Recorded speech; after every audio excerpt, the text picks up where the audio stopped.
গণমাধ্যম কর্মীদের সুরক্ষা সরকারের উপর নির্ভর করে বলে মন্তব্য করেছেন জাতীয় ঐকমত্য কমিশনের সহসভাপতি ডক্টর আলী রিয়াজ।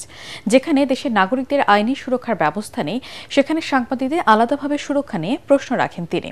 রাজধানীর কাউরান বাজারে ডেইলি স্টার ভবনে সম্প্রচার সাংবাদিক কেন্দ্র বিজেসি আয়োজিত গণমাধ্যম সংস্কার কমিশনের প্রতিবেদন ও পরবর্তী পরিস্থিতি শীর্ষক আলোচনা সভায় ডক্টর আলী রিয়াজ বলেন, পেশাদারিত্বের জায়গা থেকে সাংবাদিকরা দায়িত্বশীল ভূমিকা পালন করতে পারেনি বলেই গণমাধ্যম আজ অবহেলিত।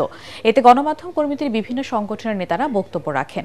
প্রস্তাবিত গণমাধ্যম সংস্কার কমিশনের প্রতিবেদনে সংবাদপত্র সম্প্রচার মাধ্যমকে সমান গুরুত্ব দেওয়া হয়নি বলে এ সময় জানান সাংবাদিক নেতারা। প্রফেশনাল কন্ডাক্টের জন্য আপনার সেফটি, সিকিউরিটি, ইন্ডিপেন্ডেন্স প্রোটেক্ট করাটা রাষ্ট্রের দায়িত্ব, সরকারের দায়িত্ব, আপনার ইউনিয়নের দায়িত্ব, আপনার মালিকের দায়িত্ব। মালিকানার যে ধরন তৈরি হয়েছে দেশে, সেটা অব্যাহত রেখে সংবাদপত্র বলেন, টেলিভিশন বলেন, রেডিও বলেন, স্বাধীনতাগুলো প্রতিষ্ঠা করা খুব দুরূহ।